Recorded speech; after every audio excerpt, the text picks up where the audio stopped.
Thank you. The final item of business is a members' business debate on motion 20029 in the name of Gail Ross on unfair delivery charges. This debate will be concluded without any questions being put. Can I ask those members who wish to speak in the debate to press the request to speak buttons now? And I call on Gail Ross to open the debate. Ms Ross, please. Thank you, Presiding Officer, and can I thank everyone that has signed my motion and intends to speak in this debate tonight. Your support is very much appreciated. We debated this issue almost 2 years ago to the very day, led by Richard Lochhead, whom I have to give thanks for running this campaign from the start, with input from other MSPs and our constituents, lots of whom have come to us in frustration with, quite frankly, crazy stories about over-the-top delivery charges. It was a debate that found consensus from all parties, and I think everyone that spoke was able to tell at least one, if not more, accounts of people and businesses being charged more because of their postcodes. In his speech to Parliament when he held that debate, Richard Lochhead stated that he thought it would be a turning point. He insisted that to end rip-off delivery charges, we need common standards by which all retailers and couriers must abide. He urged the Minister to take up the cudgels on behalf of customers and the people of Scotland, to take the case to the retailers and couriers, to lobby his UK counterparts and to use the Scottish Parliament's new powers over consumer advocacy and advice to tackle this issue. But unfortunately, we find ourselves here again. In fact, Presiding Officer, we now find ourselves in an even worse position than we were before.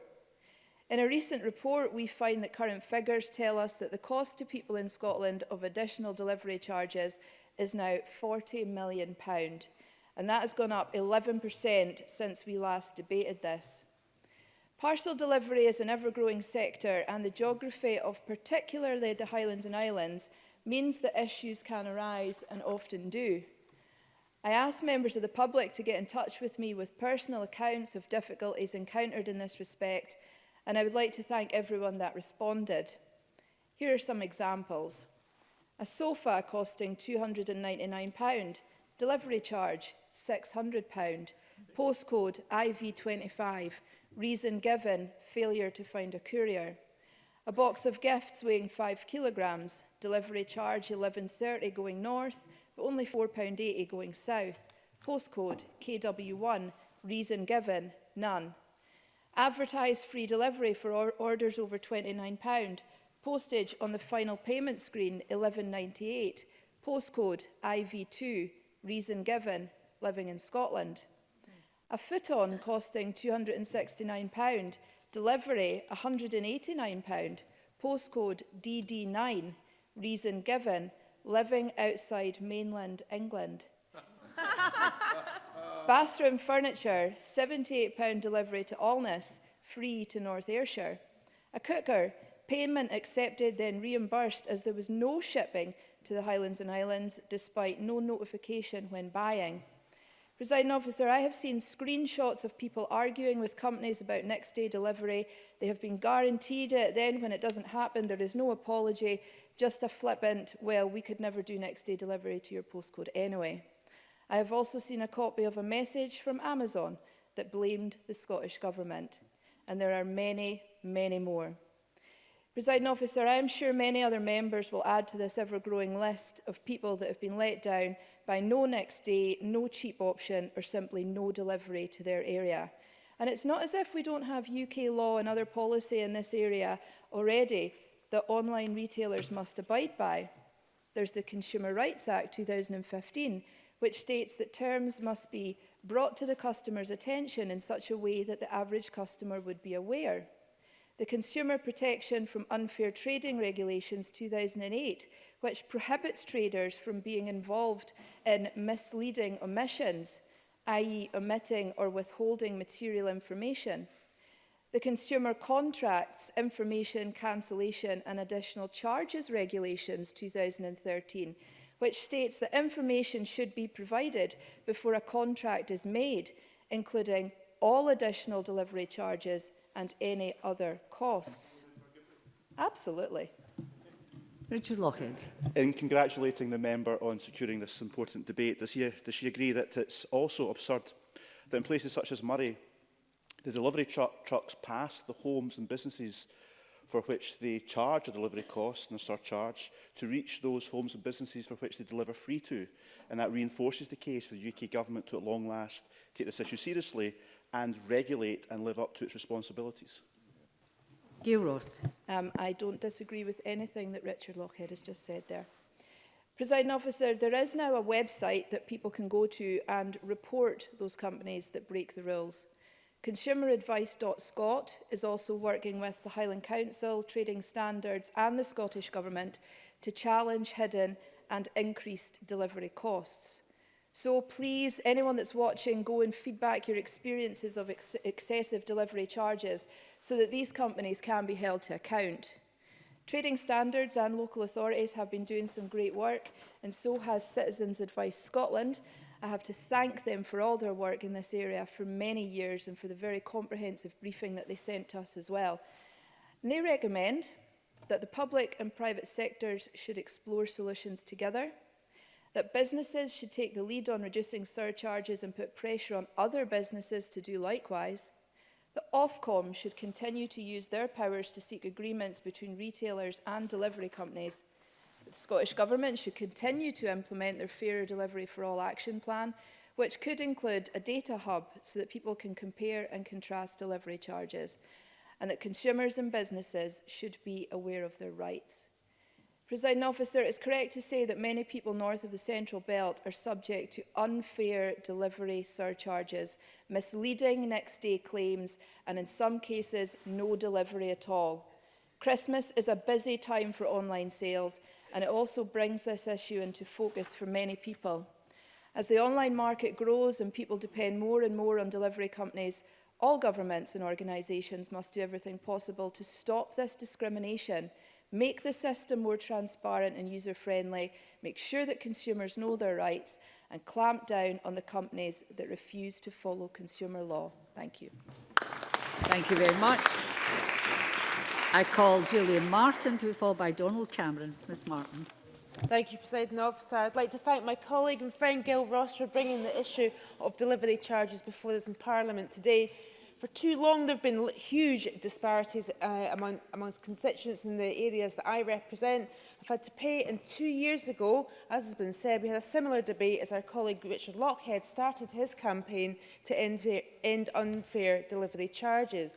At that time, I mentioned that Turriff Business Association had told me repeatedly that unfair delivery charges is a major challenge for them. In fact, they said it's their single biggest issue, and that remains the case. Turriff is only 40 miles from Aberdeen, yet this town is classed as Highlands and Islands by many companies who think that being in the Highlands and Islands is an excuse to charge more despite having standard delivery charges to the UK on their websites. And the last time I checked, Aberdeenshire and the Highlands and Islands are still in the UK.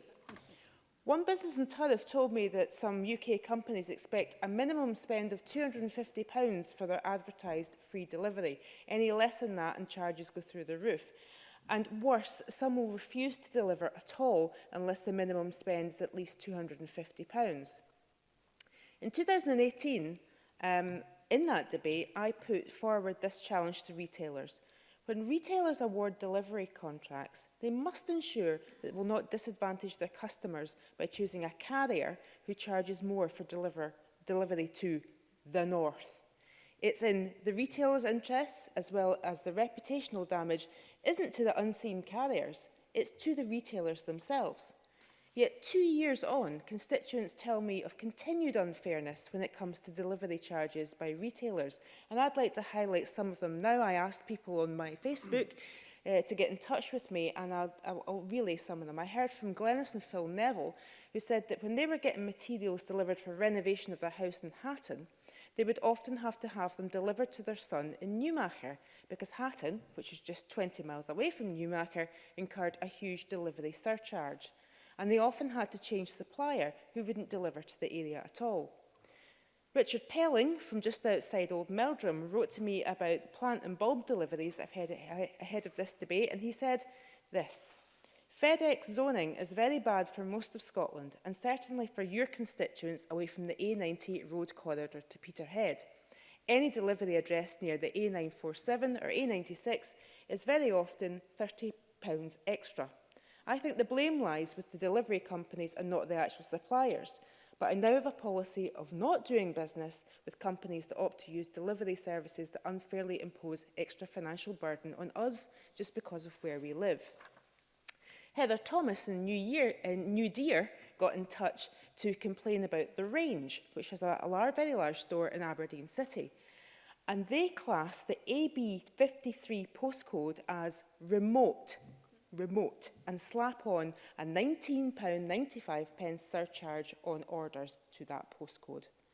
Pamela Adam, who regularly orders items for Ellen Parish Church Kirk Centre, often gets items delivered to her home in Aberdeen City because Ellen, which is only 15 miles north of Aberdeen, often has surcharges put on it, slapped on their delivery because it is the Highlands and Islands. No, it's nae. So, in closing, Presiding Officer, I am glad that Gail Ross has brought this issue to the Chamber again. I hope we don't have to do it again in another 2 years. I thank her very much. But we need to keep the pressure on and get a delivery equity for all our constituents. And I would urge the many people who got in touch with me to report their unfair delivery charges to consumeradvice.scot.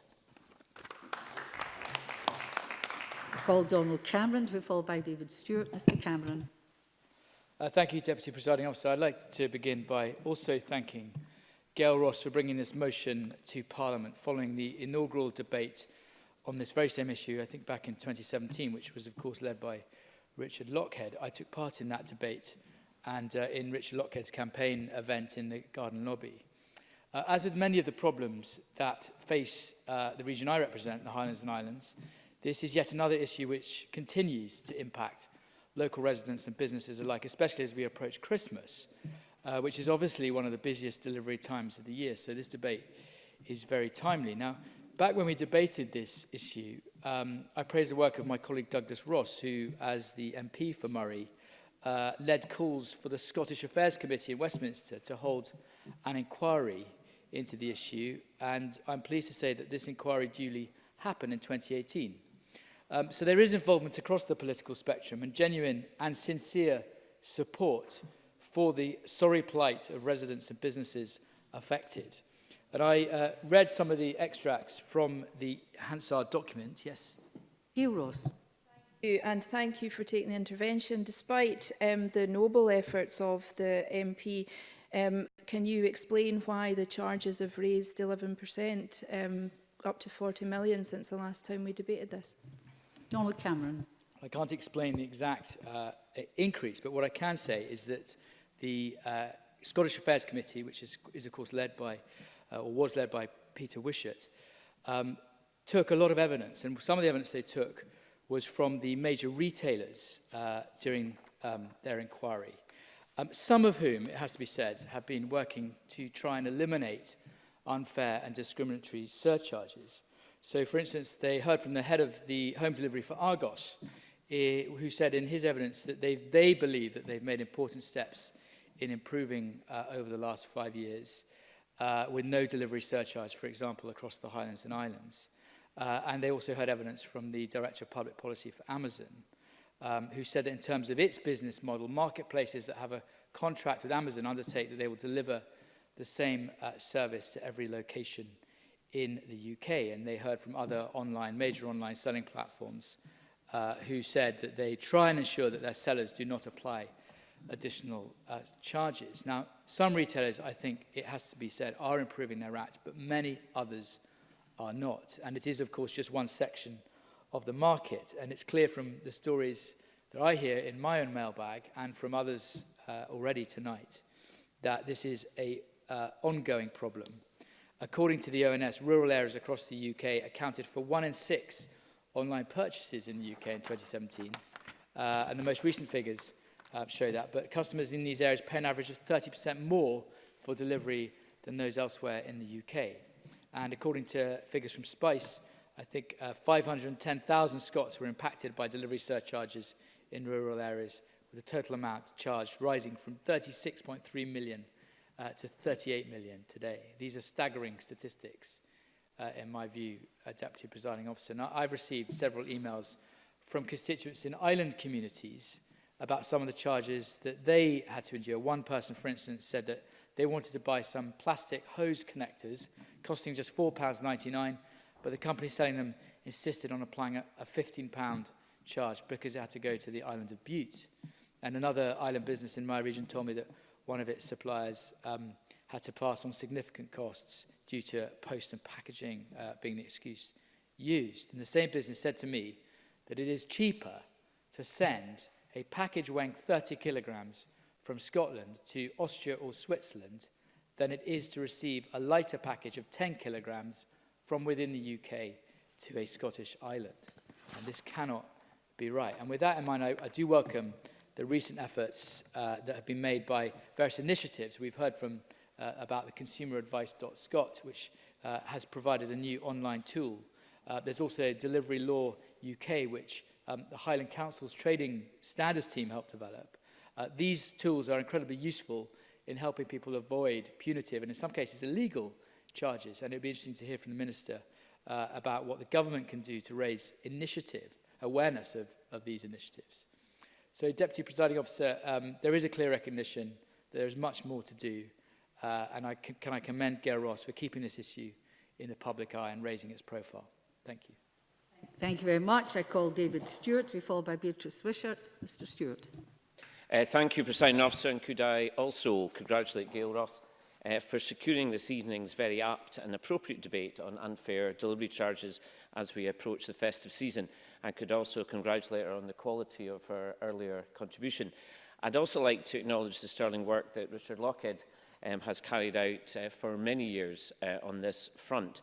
And of course, simplistically, Presiding Officer, Rudolph the red-nosed reindeer, yes, that's the one with the very shiny nose, never had to face the grossly unfair delivery charges across Scotland, particularly in the Highlands and Islands when he was delivering parcels to children. But it does seem to me that the more things change, the more they stay the same. In the early 2000s, as MP for Inverness East and Arundel Harbour, I started a campaign for fair parcel delivery charges after being contacted by constituents and businesses across the constituency. This took me to the Highland Wildlife Park in Kincraig, where I got my picture taken with the local media, holding up a huge parcel and being eyed up by even larger bison, which was lurking in the background. The park had contacted me because of the excess charges they were getting at the time. So bison aside, Presiding Officer, people still have a lot of beef about this issue, and the campaign has run and ran over the years with no real solution. And of course, if people had the choice of companies to order from, many are choosing to give their custom to those who do not charge rip-off prices. But as we all know in the Chamber, many simply do not have the choice, especially on our islands and in the remote rural areas of the mainland. So nearly 2 decades on, and I still have a mailbag full of letters from happy constituents who see no Christmas spirit from rip-off suppliers.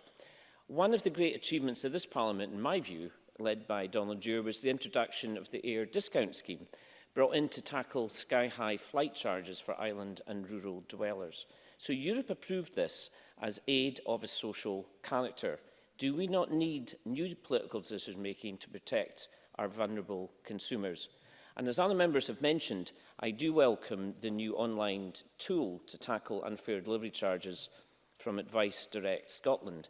But taking you back in time, Presiding Officer, when the Post Office started the penny post, it was with the very important principle of universal service obligation. In other words, irrespective of where you lived in the UK, this penny post was the same price. Do we not need a uniform service obligation for parcel posts as well to try and cut out this unfair charges that we're all facing in the Highlands Islands and beyond? Alistair Allen. And must agree with really pretty much everything he says. Will he also agree that, notwithstanding the point he's made about the obligations of the Royal Mail, a lot of these problems would be solved if major delivery companies would simply agree to use the Royal Mail in the first place? David Stewart. I agree with the point that the member has made. And what also, Presiding Officer, about the concept of island proofing? It's our islands and super rural mainland residents who get charged the most, but they tend to have some of the lowest incomes and the highest vulnerability. And in fact, is there not a wider issue about excessive delivery charges being a breach of human rights, particularly the European Convention of Human Rights?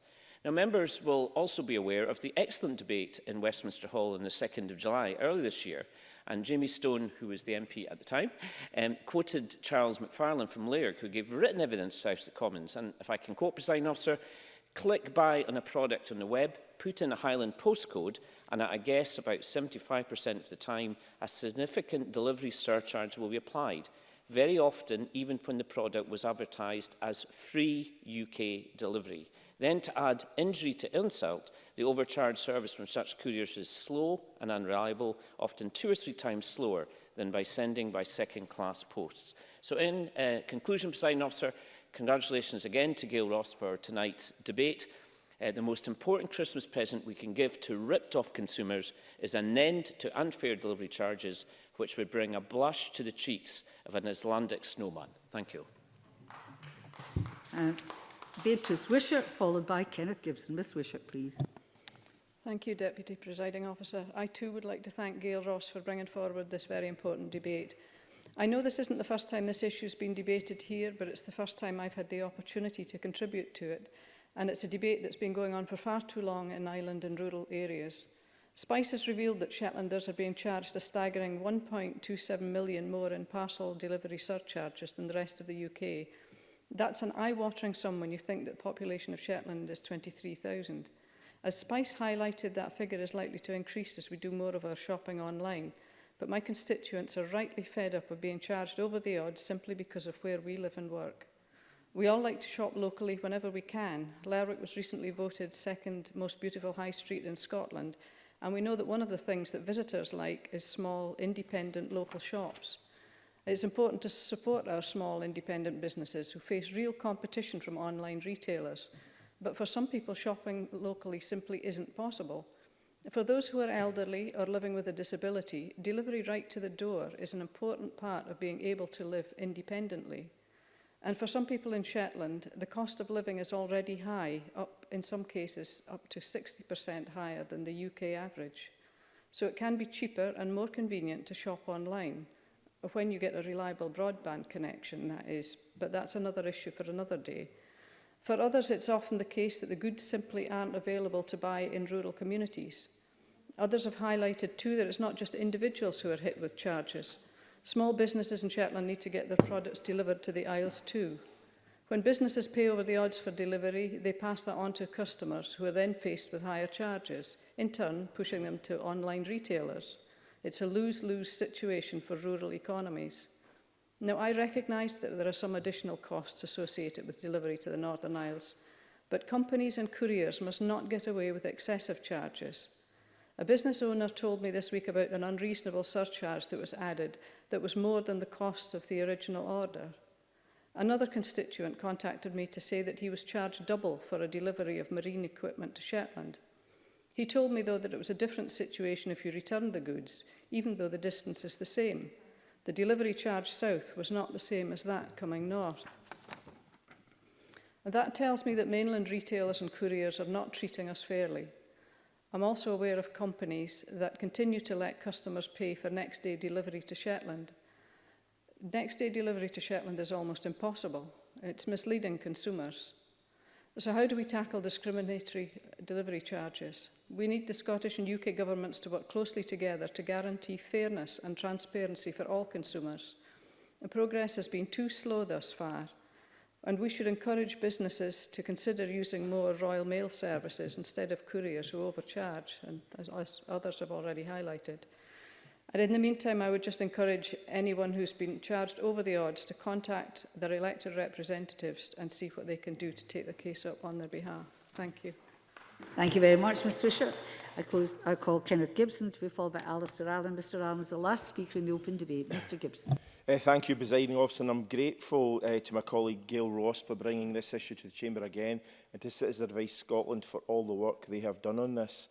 I spoke in Richard Lockhead's debate in this matter in 2015 also, and despite sustained pressure resulting in some progress from the Scottish Government rather than the UK Government, which is responsibility for both postal and consumer affairs, it's unacceptable there's still a need to discuss this yet again 4 years on.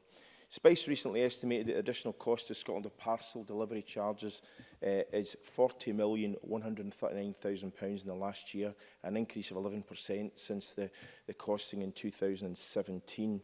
£331,000 of this £40 million is borne by my Cunningham North constituents on the Isle of Arran and Cumbria, which is a lot of money to be lost for islands with a combined population of less than 6,000. Bizarrely, being charged extra for deliveries means it can be cheaper for constituents in Arran to have their parcel delivered to a collection point in Ardrossan and buy a return ferry ticket to collect it than having it delivered to their home. And the same can be said for my Cumbria constituents who have to travel to Lars to collect their parcels. This can hardly be called a delivery. I first wrote to the UK Government about this issue in 2011 and lodged a motion a few months after that entitled Time for a 21st Century Revamp of the Parcel Delivery Service, which highlighted the fact that rural and island areas are worst affected by our outdated and unjust delivery structures, with many customers facing high surcharges and refusals to deliver by operators. 8 years later, we're still in the same boat. Some people may be tempted by offers of free delivery during this time of giving, but more than 20% of Scots live in areas where parcel surcharges are applied. Ironically, it is those who live in rural and island areas who are most likely to rely on online orders, given the shortage of shopping options and their distance from high streets. I hope most of us shop locally where possible instead of online, helping to sustain local businesses, jobs and communities. But really, if you live on an island, you may not have that much choice, especially an island like Cumbria with only 1,100 people. And what if you're unable to undertake a journey to the mainland every time you need something other than basic items? Why should you effectively be penalised for online shopping? It is neither practical nor sustainable, especially for island and rural businesses that require frequent deliveries or for constituents with limited mobility. One Arran constituent recently faced a £10 delivery charge on a folding walking stick that cost just £12. Since the postal service was fully liberalised by Labour in 2006, the market has been flooded with firms offering low-cost delivery alternatives, but sometimes that low cost is at the expense of good service and certainly too often of fairly priced services. The issue of delivery surcharges not only affects individuals, I'm also concerned about how they impact right across Scotland, whether it's businesses or indeed consumers. Citizens of Ice Scotland say 23% of those who ordered online were asked to pay an additional delivery surcharge due to their location, making it more expensive and difficult to run a business on an island, which only serves to exacerbate the problem. During my 5 years as convener of the Cross-Party Group on Postal Services, we raised this issue time and time again with the UK Government. And despite Donald Cameron's heroic efforts, he is the only Tory who's even bothered to shop here tonight. I don't think the UK Government is particularly interested in solving this problem, given the fact, as I said, I personally have been chasing it more than 8 years. I sincerely hope that the high-profile campaign led by Richard Lochhead and others will make a difference and that this matter will be resolved soon. And I have to say the Westminster debate that was mentioned by Mr Stewart was actually led by Patricia Gibson MP on this particular issue. So this is a matter which is being led by the SNP both here and in the House of Commons. Presiding Officer, I'm pleased the Scottish Government is implementing its fair delivery plan and support the action it's taken with the limited powers it has by raising awareness of the statement of principles among retailers, developing a pledge that retailers can sign up to and exploring how the principles can be more usefully applied to parcel couriers. However, a universal service obligation for parcels, as we have for postal services, would be an excellent way to resolve this matter. Thank you. Thank you, Mr Gibson. I call Alistair Allen, please. Thank you, Presiding Officer, and may I first apologise to both you and to Gail Ross for being late for this debate due to being detained on the phone by a constituent before the debate began. Presiding Officer, there was a time when part of my island constituency had, I believe, a Paisley postcode. And strange as that may seem, this was for the logical enough reason that the mail plane came from Glasgow Airport. But now that the Western Isles has a postcode of its own, we are quite proud of that. But we do groan whenever we order something online to be told that this very postcode makes us liable for extra delivery charges. Sometimes we are even told that the company refuses to deliver at all. I have myself had the ironic experience of being told that the company will only deliver to the UK. In the islands, there is a long tradition of shopping by catalogue and more recently online. And I hasten to say, as others have pointed out too, that there are many good shops in the islands, but in many places shopping options are very limited. In any case, it is a reality that shopping online is expected to account for over half of all purchases nationally within the next 10 years. So extra delivery charges are therefore a social injustice. In the islands, often the very people who are most dependent on shopping in this way are the very people in the community who can't afford to make an expedition by car and ferry to use the shops in Inverness or Glasgow, or who don't have a car at all. While people might, up to a point, accept this problem for very large items, they are unable to accept it when it comes to smaller items that could just as easily be put in the Royal Mail, as other members have pointed out. By Royal Mail, of course, sending a parcel to Berneray costs no more than it does to send it to Bishopbriggs. And at the heart of the matter seems to be those national companies who have exclusive contracts with private couriers and who refuse to use the Royal Mail as a result. In some cases, companies have even refused, I understand, to deliver to Perth because of its claimed remoteness. Living where I do, I have a very high standard for remoteness, which Perth certainly does not meet. My constituency alone accounts for 1.5 million of the 40 million extra delivery charges which Scottish customers faced this year. Indeed, the Highlands and Islands accounted for £28 million of that figure. And of course, frustratingly, mail services are a matter resolved to the UK Parliament, who, it must be said, have shown very little interest in addressing these issues. But despite these limits on its own powers, the Scottish Parliament last year launched its own Fairer Parcel Deliveries Action Plan. This will, I hope, develop an interactive data hub to measure the fairness of delivery pricing, improve transparency, celebrate best practice by delivery companies and make it easier for consumers to know and exercise their rights. The Scottish Government also continues, as do many members of this chamber, to press the UK Government to use its powers to further strengthen consumer protection to ensure fair and transparent delivery charges. However, Presiding Officer, customers in northern and rural and island Scotland are on average asked to pay more than 30% more for their deliveries than customers elsewhere in the country. That cannot possibly be justified. I hope the companies involved now stop trying to do so. If we want people to live in the Highlands and Islands in the future, we have to deal with some of the things that make life difficult, and delivery charges, Presiding Officer, is certainly one of them. Thank you very much. I now call on Jamie Hepburn to close for the Government Minister, please.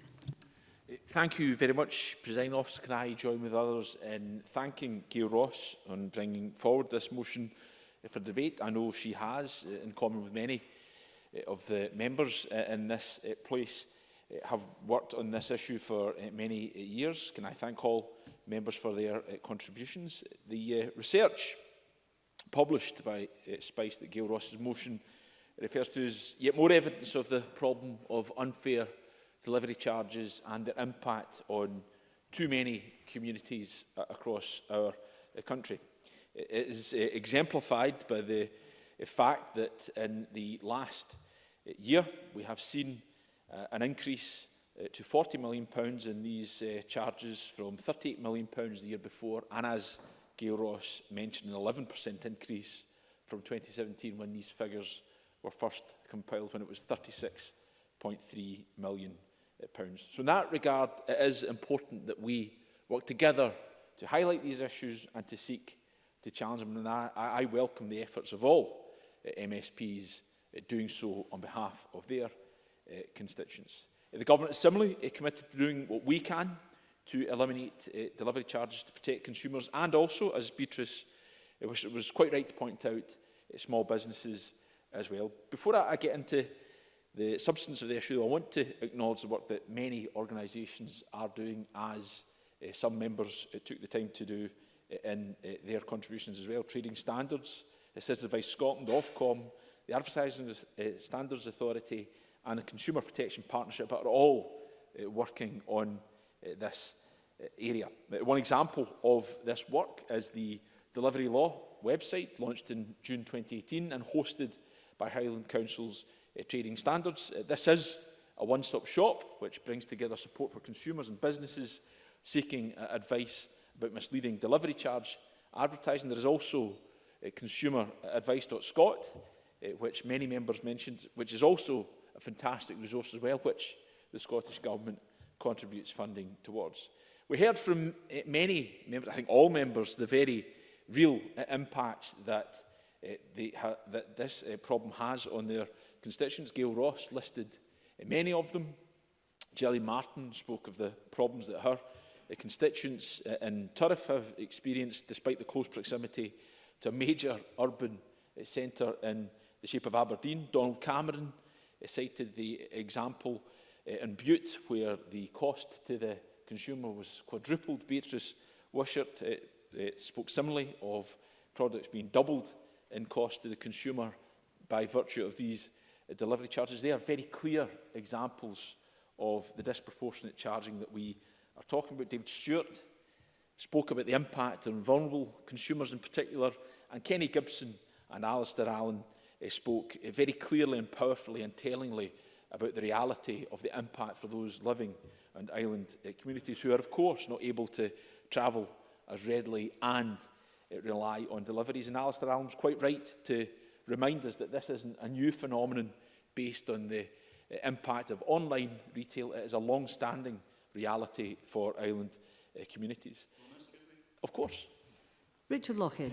In thanking the Minister for all his efforts on this issue, can I also ask him to respond to the fact that whilst this is a debate, understandably it's focused on the impact on consumers, it's also an issue that focuses on the impact on small businesses, but all businesses that are increasingly reliant on e-commerce, including Windswept in my own constituency, a local brewery, who were recently quoted £4.35 by one major courier for outward-bound deliveries of their products to elsewhere in the UK. But when they revealed their IV postcode, that increased to £18.50, which is a surcharge, not just a charge, a surcharge equating to 4 times the original estimate. Therefore, this is an issue that's having a big impact on small businesses that want to deliver elsewhere in the UK, not just for customers receiving goods.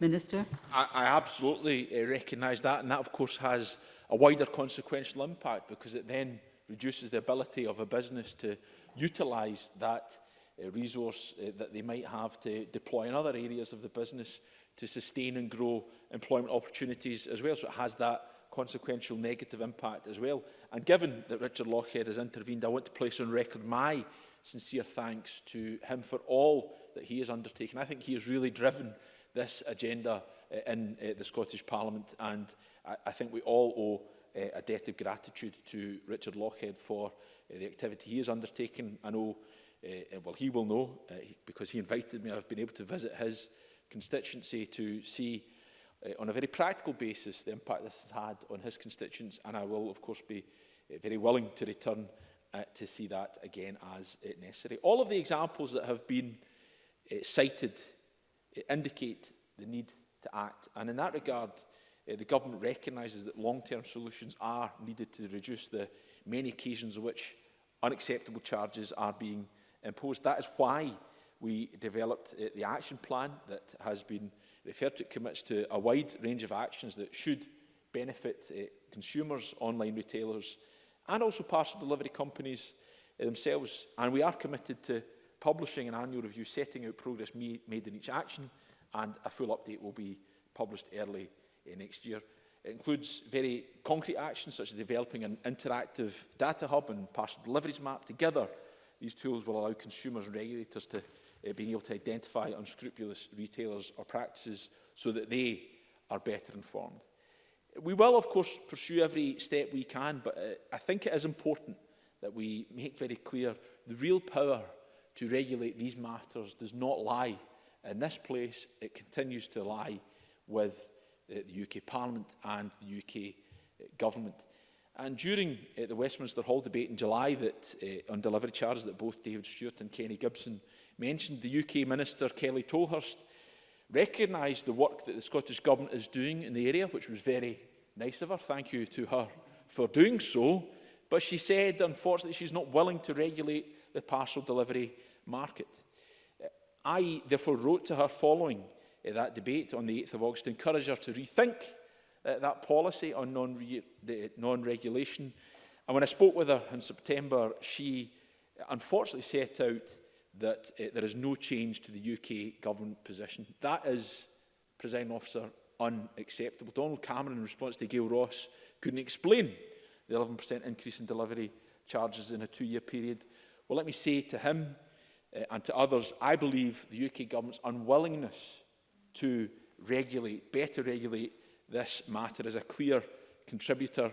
There's no lack of willingness to act on this government's part, but the real power still lies in the hands of the UK government. In that regard, of course, we will continue to act, whether action plan using the consumer advocacy powers we have to create Consumer Scotland. We will continue to apply pressure on the UK government to deliver much needed fairness in cases where the regime of charges discriminate against consumers and communities in Scotland. We owe it to those individuals and those small businesses impacted by this problem to do all we can, and they can be assured, as members can too, this government will continue to act and continue to push the UK government to do more.